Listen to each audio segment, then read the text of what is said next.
Hello everybody, so my name is Danny Wells and I am a Regional Vice President with Arbon International, and Charlotte asked me to do this call just to explain a little bit about who I am, my story, and a few of my tips towards working towards becoming a brand new region. Not only just for myself, but for my upline as well. So I'll take you back to a little bit about my story. So I actually trained as a dispensing optician for 7 years. I was one of these people that absolutely loved her job. I really, really loved my career. And then I went on to have my first daughter, and I kind of naively thought that after a few months I would return back to work full time and everything would be fine.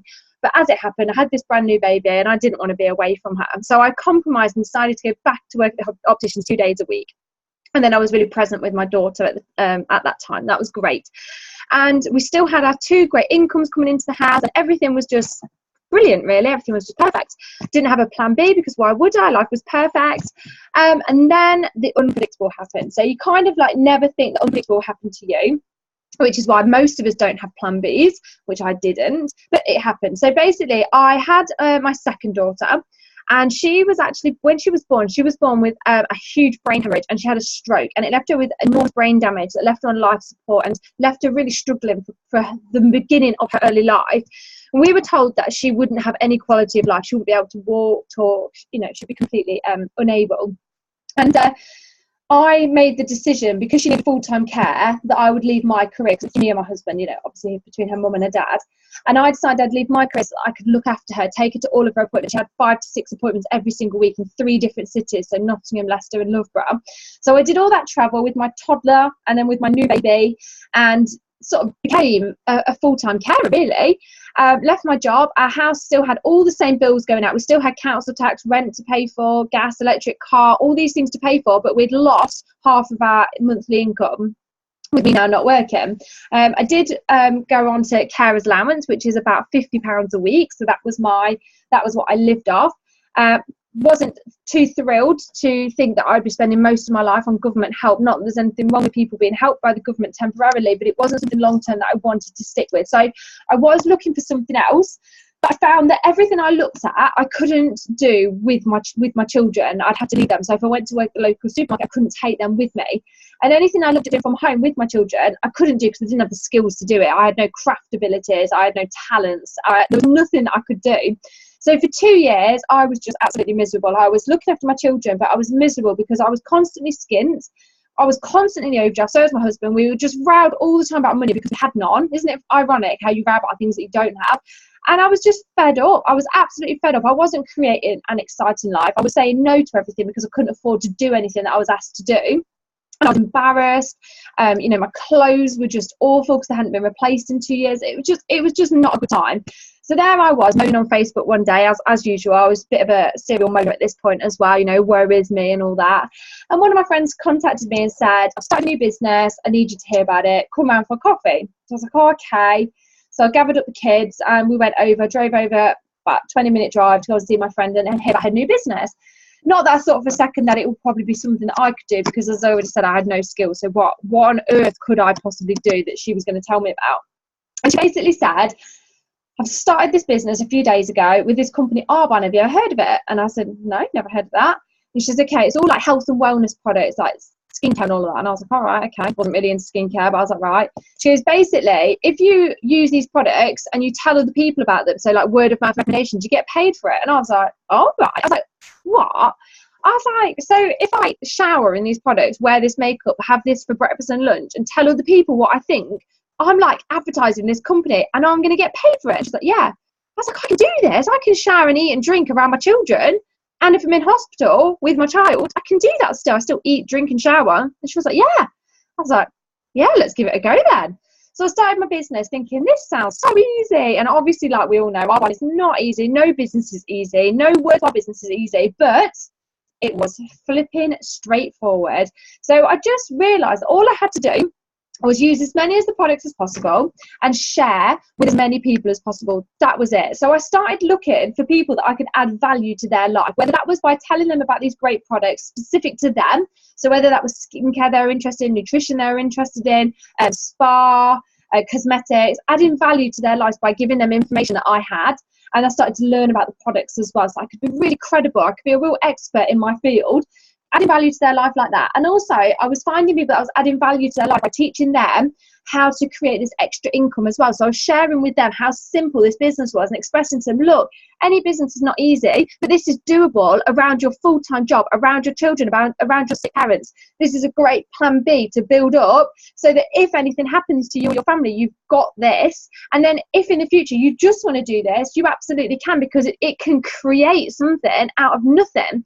And that, I think, is what most people are looking for, something they can create out of nothing, which not many of us get introduced to these days. So I started sharing all this and basically speaking to as many people as possible that I could add that value into their lives for. So I became a regional vice president in 11 months, and it was sheerly because myself and my team booked numerous appointments with people. We got in front of so many pairs of eyes to share the business or the products with. We literally were just talking and talking and talking and talking. And that's what you guys have been doing as well. Obviously, you're in Region Qual and you're looking to complete. And you just need to keep doing what you're doing. Just keep thinking, how many pairs of eyes can I get in front of tomorrow? Book those appointments, whether that's one-to-ones, whether that's online workshops, in-person workshops, product drop-offs. It doesn't matter how you're adding value to them. Just make sure that you're tailoring it for them. You're listening to what it is that they actually want, what it is they actually need, and sharing the right information that suits with them, making it personal to them. So that's one of my biggest bits of advice that you guys do anyway, so you can already tick that straight off.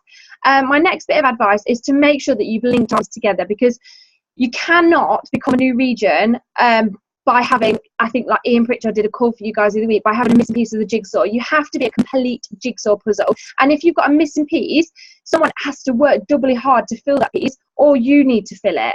And really, it needs to be each individual person filling it. So before I went region, my upline went region a couple of months before me, and we worked together as a team. We literally linked arms, and it was all about her. So her name was Zoe Allen, and we were like, we're going to make Zoe Allen a region. And even though we were thinking it was about her, actually, what happened was, even though we were thinking this is about Zoe becoming region, this is about Zoe getting a car so that she brings that car to our events to prove that this works. This is about us making Zoe be the evidence that this works. But what happened was, when she promoted, it set fire throughout the whole team, and all of our businesses went up a notch because of the excitement that our team had created that we'd become a brand new region. So even though at that time I hadn't become a regional vice president, our team collectively had, and then all of a sudden everybody in the team was noticing that their inbox was literally full of messages from people that were going, what's that business you do again that you told me about last year? So this momentum, when you're part of a brand new thing, so a brand new region, you just cannot believe the people that are watching on the outside. It just amazes you. It's incredible. So yeah, when we were pushing towards making Zoe regional vice president as well, it kind of takes the pressure off you. And I don't want to repeat myself, because I watched Ian's call for you guys today and it was brilliant. And he was saying about how when you're doing it for somebody else, you completely forget about your own worries and your fears. And that is true, because when I was working towards this for Zoe, I was like, I'll do anything to make sure that I'm pulling in those QVs for her. I will do this for her.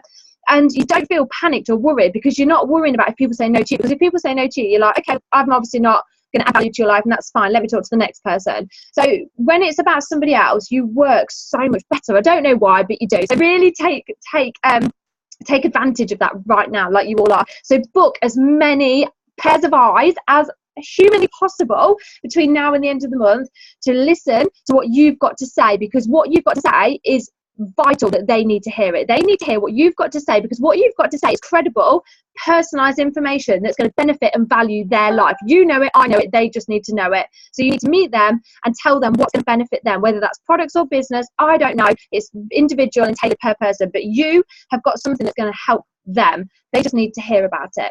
So that's my next bit of advice. My next one is to make sure that you as plugging in. So I'm sure you already are as well. So plugging into the Zooms, plugging into the trainings, making sure that momentum is literally flying everywhere. Oh, I have got another good tip actually. Every time you get like a negative thought, so I always think it's like a seed. So we get negative seeds, regardless of whether we're losing weight, whether we're working our business, whether it's parenting, it could be anything. We get these annoying negative seeds that pop into our head, and they tell us something like we're not good enough, that's not going to happen, they're going to say this. And it's so irritating. And the best way you can deal with these negative seeds is to not nourish it, do not feed it, do not give it focus, do not allow any of your energy to grow that seed. It might have just popped into your head, but if you focus on something good, so say that little seed is saying to you, oh, you know, we're not going to bring in those QVs that we've set our bar to be this month. You just need to back that little thing away and focus on, we're doing 10,000 QVs for Charlotte, we're doing 10,000 QVs for Charlotte, or whatever it is that you're bringing in for your jigsaw puzzle. So any of those negative seeds, so when I was completing region myself, we had 53,000 to do, which was a huge jump for our team at the time. And I kept getting these little seeds every day, sometimes several times a day. And at the time, I didn't let my team know, because I was like, I can't let the team know that I'm getting these little negative seeds in, because at the time, I didn't know if this was actually normal or not. And so I was like, oh my God, I'm having doubts, what we're going to do. But I literally was like, no. And every time they even fluttered near me, I started focusing on, we're going to do 53, we're going to do 53, we're going to do 53, and push them away. And we did it. We absolutely smashed it as well. We did more than the 53.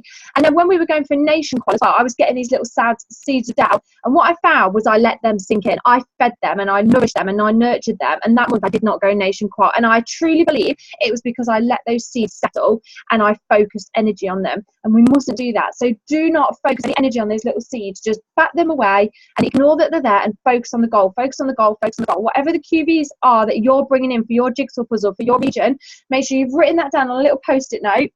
So a little note like this, the date that you're going to do it. So I think it's the 31st of November. Is it the last day of the month? I don't know if it's 31st or 30th. Or 30th. So 30th of November, how many QVs you're bringing in, and then stick them everywhere. So I have one in my bedroom mirror, one in my bathroom, one in my front door, one in the kitchen when I'm washing up. Stick them everywhere, because even if you're not physically reading that at the time, your subconscious will read that. So stick them everywhere. So that's one of my other tips. And just work. Can hear something banging. Just work like you've never worked before, because you're going for a massive goal. You're going for a brand new region in the United Kingdom and globally. And at the minute, because we're so new in the UK, we're only sort of 7-8 years in. When a brand new region breaks out, this is history in the making. This is the pioneer age of our company for us in the United Kingdom. And you can look back and you can see that you've created a legacy. I mean, I feel so proud that I helped create Zoe Allen's region, and we're going to create Fiona McCarthy's nation before you know it. And I feel so proud that we're working towards a brand new nation in the UK. I'm so proud of leaving that legacy behind, and that makes me work harder than I've ever worked in my entire life before, because I'm like, I am part of this new nation in the UK, and I will fulfill my part of the bargain, because I will have this as a legacy to my name, that I built this alongside all of us. We linked arms and we were pioneers, and we did this. And this is what you guys are doing. You are all building the Whittle region, which is huge. This is something that people are going to remember forever. When you're talking in 20 years time on stage about your journey, you will be talking about this time, this month, how you linked arms and you did this. This is huge. So do not give up. Do not give up until it's way past 11 o'clock on the last day of the month and you guys have smashed it, well and truly smashed it, and you're pissed on champagne, celebrating, or detox tea, whatever it is. You do not give up until it is done. It needs to be done. Whatever time you get it done, you can't stop until it's done, because you have to be. And if you don't work your hardest, and then it doesn't happen, like when I didn't hit nation qual, I knew it was my own fault because I hadn't worked my hardest, and it was completely down to myself. And I was so disappointed in myself, not because I hadn't hit nation qual, but because I had not worked my absolute hardest. And this is what we're all doing. We're working our hardest to achieve these goals. So I hope that helps with some of my advice. Just work and just enjoy it. Make sure that you're going to have the biggest celebration, because you are going to be a brand new region in the UK. I absolutely know it. I can feel it. I can see what you're doing. You are all creating such a stir in the UK and globally, and everybody is rooting for all of you. Everyone's like, Whittle region. So you will do it. You will do it. Just keep focusing on that goal. Have those post-it notes everywhere, and make sure you're fulfilling your piece of the jigsaw. And all together, collectively, you will be a brand new region, the Whittle region. You will be able to drive that car. I'm sure Charlotte will let you on the aerodrome or something, and you will be a part of this, and you'll have your massive team celebration. It will be so worth it. So just keep working. We've got a few weeks left. Just keep going and going and going and going. Good luck, everyone. Thank you.